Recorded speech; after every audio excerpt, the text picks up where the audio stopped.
Assalamualaikum warahmatullahi wabarakatuh. Terima kasih atas kesempatannya. Perkenalkan, nama saya Tiara Larasati dengan NIM 2019-21012.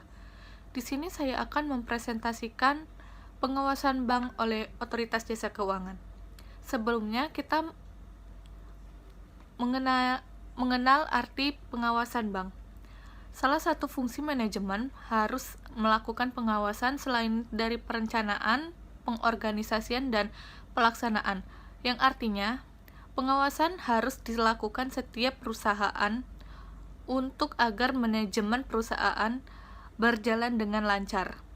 Fungsi pengawasan dilakukan oleh seluruh aktivitas perusahaan, baik yang belum berjalan ataupun yang sedang berjalan.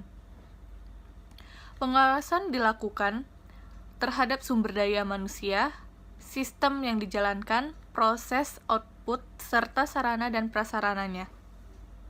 Di slide selanjutnya saya akan menyebutkan subbab apa saja yang akan dipresentasikan di kelompok saya. Yang pertama adalah pandangan teori tentang pengawasan bank.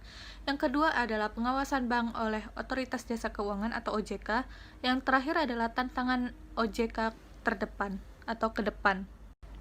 Di slide selanjutnya saya akan menyebutkan 3 fungsi pengawasan lembaga keuangan. Yang pertama adalah macroprudential supervision, yang kedua adalah conduct of business supervision, yang terakhir adalah microprudential supervision. Di slide selanjutnya saya akan menjelaskan pengawasan bank. Pengawasan bank ada 4, yaitu yang pertama institusional, yang kedua fungsional, yang ketiga integrate, dan yang terakhir twin peaks. Saya akan menjelaskan tentang institusional. Yang pertama adalah menentukan regulasi atau regulator mana yang akan mengawasi sebuah institusi adalah status badan hukum dari perusahaan tersebut, baik dari dalam hal safety dan soundness serta pelaksanaan bisnis. Yang kedua, fungsional. Menentukan regulator mana yang akan mengawasi sebuah institusi adalah transaksi bisnis yang dilakukan oleh perusahaan tanpa mempedulikan status hukum dari perusahaan tersebut. Yang ketiga, integrate. Terdapat sebuah regulator tunggal yang melaksanakan pengawasan dalam hal safety dan soundness. Begitu juga conduct of business untuk seluruh lembaga yang berada di sektor keuangan. Yang terakhir adalah twin peaks. Bentuk regulation atau regulasi by objective, yaitu pemisahan antara fungsi regulatory menjadi 2. Yaitu regulator salah satu menjalankan fungsi supervisi, safety and soundness, sementara yang lainnya fokus pada conduct of business. Di slide selanjutnya, saya akan menjelaskan tentang pengawasan LK yang ideal. Yang pertama adalah konsisten, integrate, forward looking, dan cost effective.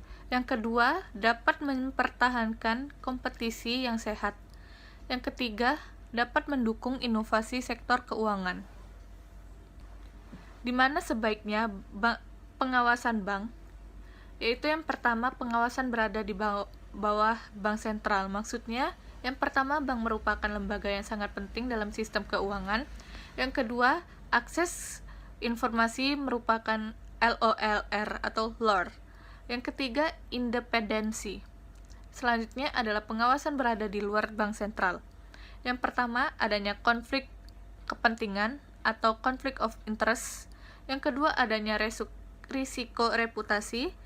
Yang ketiga, independensi. Dan yang terakhir, perubahan struktur dalam sistem finansial. Terima kasih atas kesempatannya. Perkenalkan, nama saya Dian Fidusia, NIM 2019-21047. Baik, di sini saya akan menjelaskan presentasi pertama saya, yaitu adalah pengawasan dan fungsi bank. Yaitu yang pertama, dari pengertian dari sebuah pengawasan bank itu adalah pengawasan adalah aktivitas yang dilakukan untuk mengawasi dan mengendalikan seluruh kegiatan perusahaan, baik penyusunan anggaran, proses kegiatan perusahaan, catatan, dan laporan terhadap hasil kegiatannya. Pengawasan ini dapat dilakukan secara rutin dan tidak boleh terputus, artinya harus dilakukan secara melekat atau terus-menerus. Dan pengawasan ini juga harus dilakukan oleh setiap perusahaan agar manajemen perusahaan itu bisa berjalan secara benar. Dan ada fungsi pengawasan tersebut yaitu dengan dilakukannya terhadap seluruh aktivitas perusahaan baik yang belum berjalan atau yang sedang berjalan. Pengawasan ini juga penting, yaitu adalah dalam bidang keuangan. Pengawasan ini juga dilakukan sebagai sarana pencegahan terjadinya penyimpanan atas aktivitas sebelum dilaksanakan suatu kegiatan. Artinya, sebelum terjadi kegiatan tersebut, penyimpanan sudah terjadi. Misalnya, pada saat penyusunan anggaran, jadi kegiatan pengawasan ini harus dilakukan sedini mungkin. Dan di sini ada fungsi pengawasan lembaga keuangan. Yang pertama adalah fungsi pengawasan lembaga keuangan atau Otoritas Jasa Keuangan atau OJK mempunyai fungsi penyelenggaraan sistem pengaturan dan pengawasan yang terintegrasi terhadap keseluruhan kegiatan di sektor jasa keuangan. Dan yang pertama ini ada macroprudential atau supervision yang menurut Bismar Nasution atau macroprudential supervision adalah mengarahkan dan mendorong bank serta sekaligus mengawasinya agar dapat ikut berperan dalam program pencapaian sasaran ekonomi makro baik yang terkait dengan kebijaksanaan umum untuk mendorong pertumbuhan ekonomi dan kapanpun kemantapan neraca pembayaran dan perluasan lapangan kerja, kestabilan moneter, dan mampu mempunyai upaya pemerataan pendapatan dan kesempatan untuk berusaha. Dan yang kedua ini ada conduct of business supervision, dan ketiga ini ada microprudential atau supervision. Microprudential supervision ini adalah mengupayakan agar setiap bank secara individual ini sehat dan aman, serta keseluruhan industri perbankan menjadi sehat dan dapat memelihara kepercayaannya masyarakat tersebut. Baik, di sini saya akan menjelaskan slide kedua saya, yaitu adalah peran baru bank sentral. Yang pertama ada stabilitas sistem keuangan, yaitu stabilitas sistem keuangan adalah suatu kondisi yang memungkinkan sistem keuangan nasional yang berfungsi secara efektif dan efisien, serta mampu bertahan terhadap kerentanan internal dan eksternal, sehingga alokasi sumber pendanaan atau pembiayaan dapat berkontribusi pada pertumbuhan dan stabilitas perekonomian nasional atau PBI 16-11 PBI 2014 tentang pengaturan dan pengawasan makroprudensial. Sementara sistem keuangan sendiri adalah suatu sistem yang terdiri atas lembaga keuangan, pasar keuangan, infrastruktur keuangan, serta perusahaan non-keuangan dan rumah tangga yang saling berinteraksi dalam pendanaan dana atau penyediaan pembiayaan pertumbuhan perekonomian. Yang kedua ini ada pengawasan makroprudensial, yaitu pengawasan makroprudensial BI ini memiliki wewenang untuk melakukan pengawasan secara tidak langsung maupun secara langsung pada institusi keuangan terkait dengan berkoordinasi dengan OJK. Pengawasan makroprudensial ini dilakukan melalui monitoring, stress identification, serta risk assessment terhadap potensi risiko yang telah teridentifikasi sebelumnya. Berdasarkan proses tersebut, Bank Indonesia akan mengeluarkan sinyal risiko jika asesmen menunjukkan bahwa stabilitas sistem keuangan terjaga dengan baik. BI ini akan melakukan proses pengawasan seperti biasa. Dalam hal risiko menunjukkan peningkatan yang patut diwaspadai, BI akan mengambil respon kebijakan melalui perumusan kebijakan makroprudensial. Terakhir, jika sinyal risiko menunjukkan potensial krisis, BI akan mengaktifkan protokol manajemen krisis. Yang ketiga, terakhir ini adalah systematic risk regulator, yaitu berdasarkan PBI 16-11 PBI 2014 tentang pengaturan dan pengawasan makroprudensial.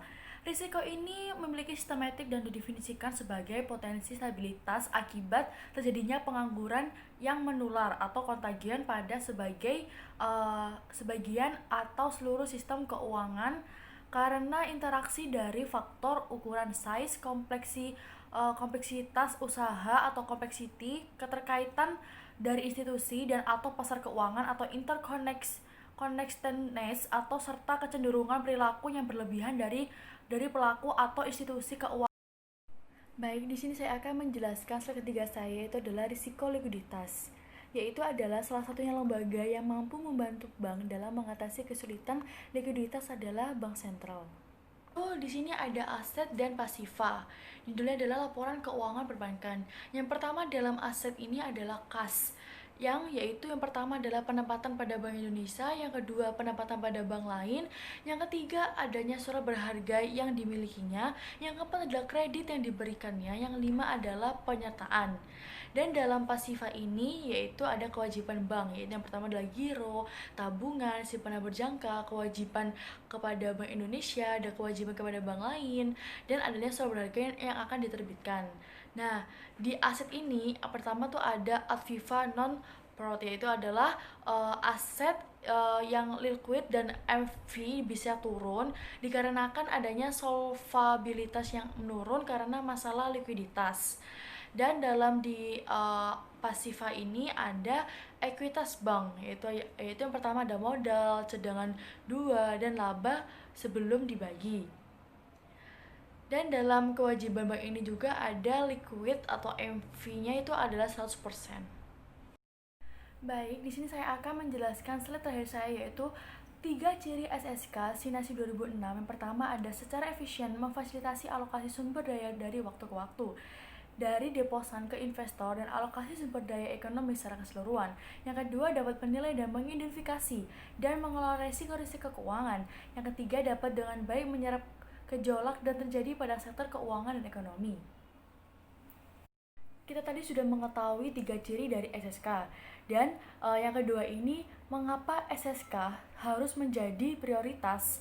Karena yang pertama, pertumbuhan sektor keuangan yang lebih besar dibandingkan dengan sektor real integrasi, sistem keuangan global dan regional. Yang kedua adalah kompleksitas sistem dalam keuangannya. Yang ketiga, perubahan komposisi dalam proses sistem keuangan atau adalah komposisi aset non moneter yang menjadi lebih penting. Sekian presentasi dari saya, selanjutnya akan dilanjutkan oleh teman saya. Terima kasih atas kesempatannya. Perkenalkan, saya Valda Al-Ogumasi dengan NIM 2019-210426. Di sini saya akan menjelaskan tentang kerangka stabilitas keuangan Bank Indonesia, di mana mempunyai misi yaitu mencapai dan memelihara stabilitas harga dengan menjaga stabilitas moneter dan stabilitas sistem keuangan guna mendukung pembangunan ekonomi yang berkelanjutan. Untuk mencapai misi harus mempunyai tujuan, yaitu menciptakan sistem keuangan nasional yang sehat dan stabil, didukung oleh stabilitas makroekonomi, efisiensi pasar keuangan, prudensial, lembaga keuangan, efektivitas pengawasan, dan kehandalan infrastruktur pasar keuangan. Untuk mencapai tujuan harus menggunakan strategi, di mana strateginya ada koordinasi dan kerjasama, pemantauan, pencegahan krisis, dan manajemen krisis. Untuk mencapai strategi, tujuan, dan misi, harus mempunyai instrumen. Yang pertama, lembaga sistem keuangan. Yang kedua, Departemen Keuangan, Forum Stabilitas Keuangan. Selanjutnya, sistem deteksi dini, indikator makroekonomi, indikator mikroekonomi. Selanjutnya, jaringan pengaman, asuransi simpanan, dan kebijakan moneter. Dan selanjutnya, yang terakhir, kerangka peraturan, tindakan pengawasan, dan arsitektur keuangan. Selanjutnya di sini saya akan menjelaskan tentang pengawasan makroprudensial. Pengawasan makroprudensial Bank Indonesia memiliki wewenang untuk melakukan pengawasan secara tidak langsung maupun secara langsung pada institusi keuangan terkait dengan berkoordinasi dengan otoritas jasa keuangan. Pengawasan makroprudensial dilakukan melalui monitoring, stress identification, serta risk assessment terhadap potensi resiko yang telah teridentifikasi sebelumnya. Berdasarkan proses tersebut, Bank Indonesia akan mengeluarkan sinyal resiko. Yang pertama ada monitoring. Sistem keuangan yang dilakukan dengan memantau pergerakan indikator yang mempresentasikan kinerja elemen sistem keuangan dan indikator makroekonomi yang dapat mempengaruhi kinerja sistem keuangan. Yang kedua ada stress identification. Stress identification dilakukan dalam rangka mengidentifikasi dan mengukur kapan kinerja indikator-indikator yang dimonitor memberikan sinyal yang membahayakan bagi sistem keuangan. Dan yang ketiga, ada risk assessment atau penilaian resiko. Dilakukan dengan tujuan untuk mengukur sejauh mana potensi dampak yang ditimbulkan dari resiko yang teridentifikasi pada tahap sebelumnya terhadap sistem keuangan maupun sektor real. Selanjutnya di sini saya akan menjelaskan tentang perbandingan mikroprudensial dan makroprudensial.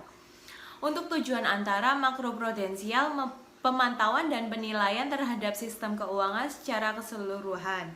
Untuk tujuan antara mikroprudensial, pemantauan dan penilaian terhadap kesehatan individu, lembaga keuangan. Tujuan akhir makroprudensial menekankan biaya krisis, untuk mikroprudensial perlindungan konsumen. Fokus makroprudensial terhadap lembaga keuangan sistematik. Untuk mikroprudensial terhadap individu lembaga keuangan.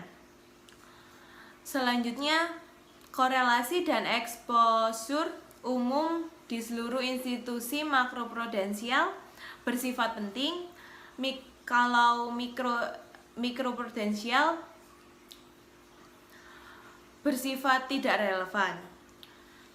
Kalibrasi kebijakan prudensial makroprudensial fokus pada top down dan mikroprudensial berfokus pada individu lembaga keuangan bottom up.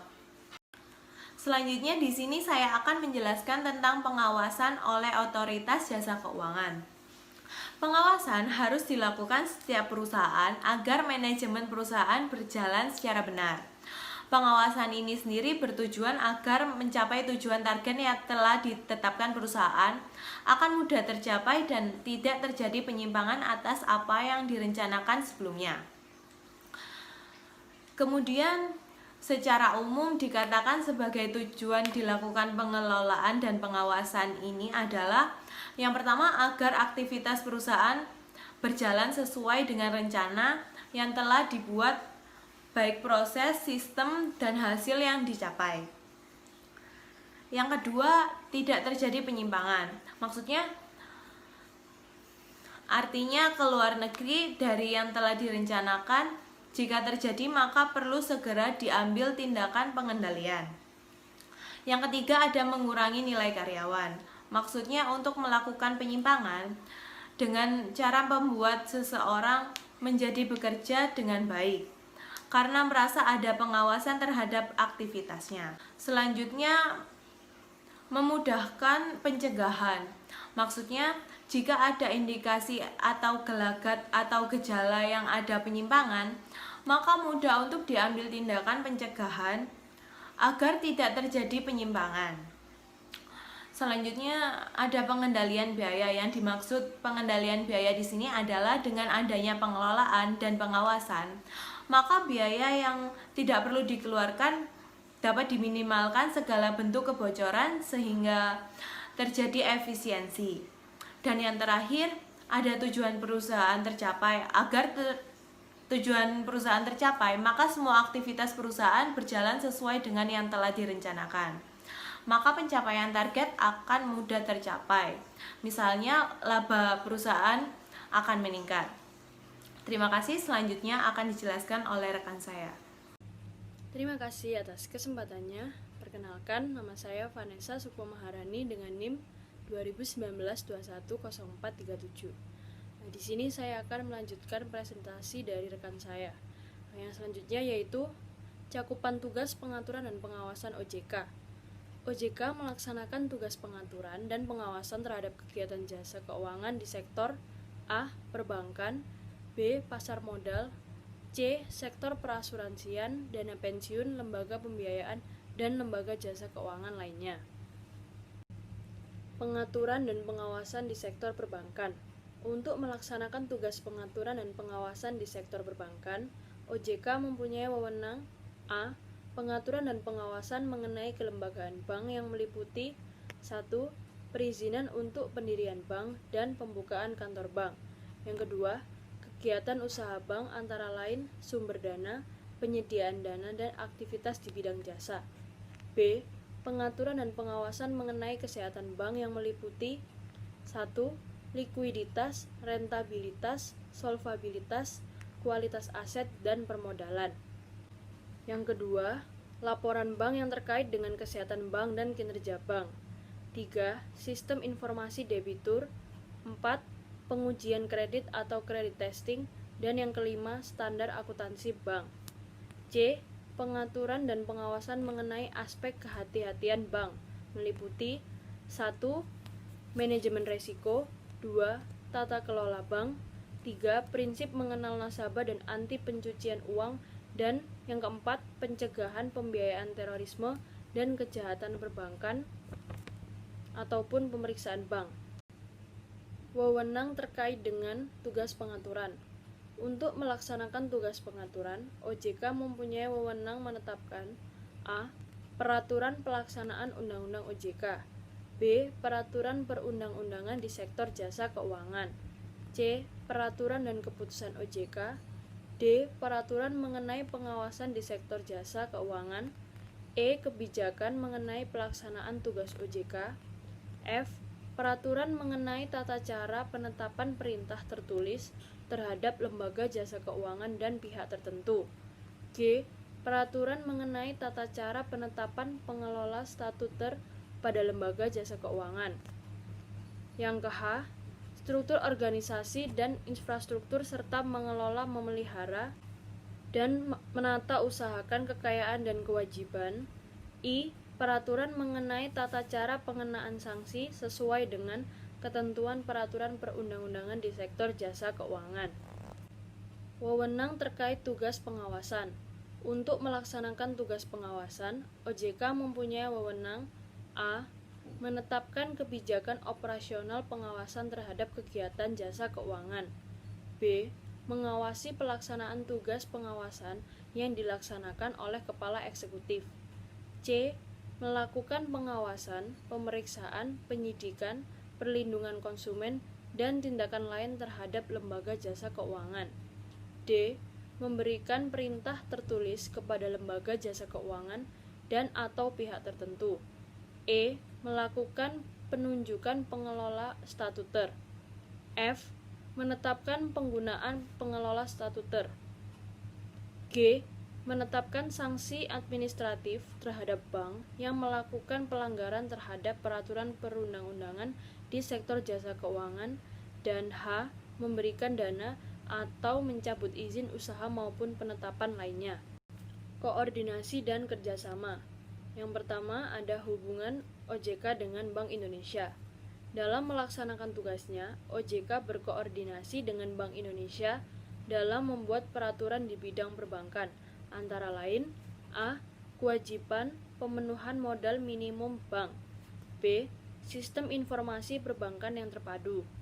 C.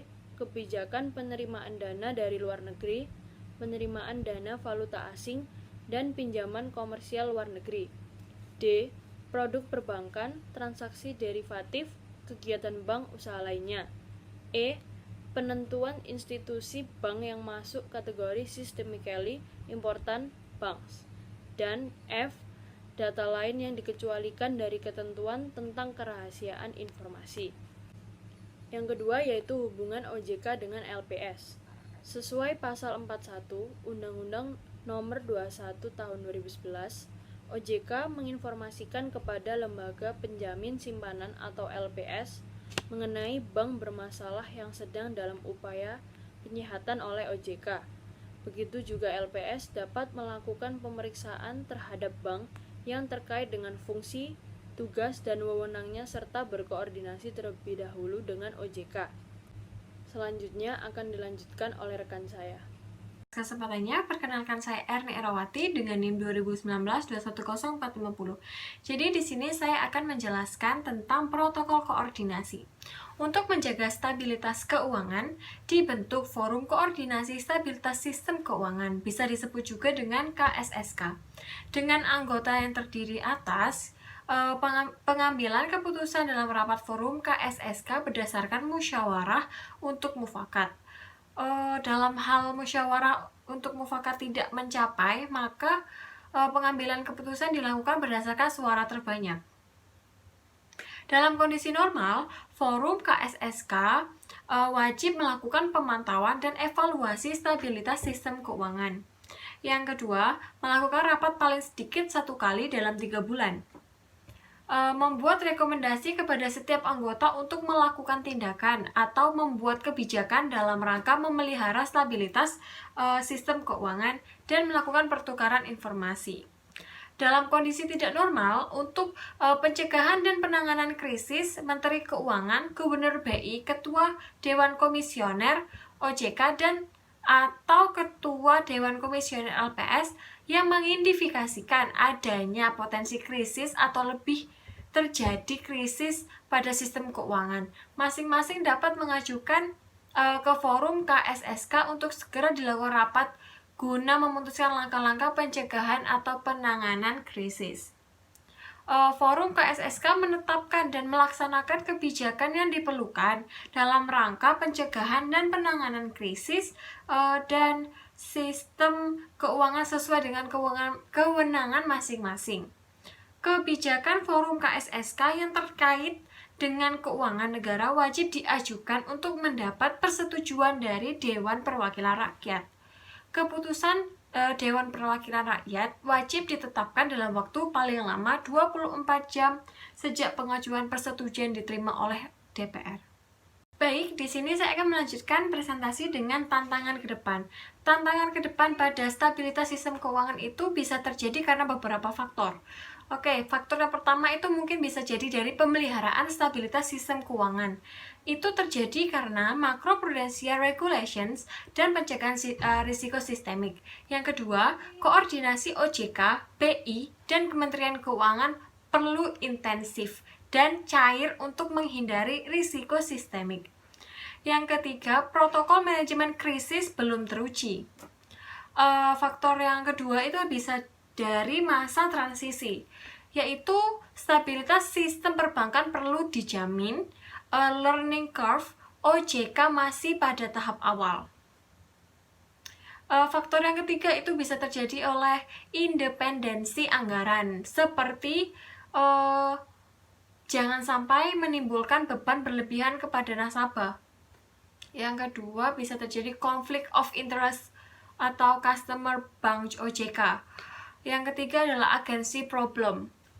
Faktor-faktor tantangan ke depan yang keempat itu adalah dari tata kelola. Tata kelola sendiri itu bisa terjadi karena struktur tidak terkonsolidasi. Koordinasi perlu berkeringat. Fit and proper, OJK harus memakai SDM yang terbaik. Dan faktor yang lain juga bisa dari penguatan sektor perbankan. Itu seperti rejim permodalan, pendalaman sektor keuangan khususnya sektor perbankan, dari peningkatan daya saing, dan juga peningkatan efisiensi. Kalau dari faktor yang peningkatan intermediasi, itu seperti peningkatan pembiayaan produktif dan UMKM. Yang terakhir itu penguatan tata kelola dan sumber daya bank. Itu fit and proper, budaya kerja yang lebih produktif, dan capacity building khususnya manajemen risiko. Baik, di sini saya akan melanjutkan presentasi dengan pemeliharaan stabilitas sistem keuangan. Krisis global menyadarkan regulator global bahwa koordinasi pengawasan sektor jasa keuangan dan bank sentral adalah mutlak. Batasan regulasi atau regulator perimeter diperluas dan tidak mengkotak-kotakkan antara makro dan mikro prudential regulations. Apa itu makro dan mikro prudential regulations? Yang pertama itu micro prudential regulations atau bisa disebutkan juga dengan regulasi mikro prudensial, yaitu adalah pemantauan dan penilaian terhadap kesehatan individu lembaga keuangan. Terus yang kedua itu ada makroprudensial atau bisa disebut dengan regulasi makroprudensial, yaitu pemantauan dan penilaian terhadap sistem keuangan secara keseluruhan. Untuk perluasan perimeter regulasi, itu makro dan mikro prudensial itu ditujukan untuk menjaga SSK. Apa itu SSK? SSK itu adalah stabilitas sistem keuangan Indonesia. Stabilitas sistem keuangan merupakan public goods yang perlu dijaga. Maka dari itu terdirilah mikro dan makro prudential regulations. Baik, yang terakhir itu adalah isu strategis OJK. Isu-isu strategis OJK jangka menengah itu terdiri dari internal dan eksternal. Baik, yang pertama adalah internal. Yang pertama, bagaimana OJK melakukan konsolidasi internal untuk memperkuat landasan sebagai otoritas yang profesional mengatur dan mengawasi sektor jasa keuangan atau SJK secara terintegrasi tanpa mengganggu pelayanan kepada industri, konsumen, dan masyarakat. Yang kedua, bagaimana koordinasi makro dan mikro dapat dilakukan secara efektif dan efisien untuk mendukung stabilitas sistem keuangan dan pelaksanaan tugas masing-masing lembaga. Dari segi eksternalnya, yang pertama, bagaimana SJK dengan fase yang berbeda-beda dapat dikembangkan secara selaras dengan memperhatikan kondisi lingkungan yang strategis ke depan. Yang kedua, bagaimana masyarakat dapat merasakan keberadaan OJK serta memahami fungsi, tugas, dan wewenang OJK. Untuk internal SWOT-nya, yang pertama ada strength ataupun kekuatan. Undang-undang OJK menjadi dasar hukum kuat atas fungsi, tugas, dan wewenang OJK. SDM cukup kompeten di bidangnya. Yang kedua adalah weakness, yaitu kelemahan. Jumlah SDM terbatas, organisasi belum sesuai kebutuhan, sumber pendanaan OJK belum sustain, infrastruktur, sistem, dan ketentuan hukum belum terintegrasi. Hambatan koordinasi dan komunikasi karena lokasi yang terpisah-pisah, nilai strategis dan pribadi utama OJK baru mulai terbangun. Terima kasih.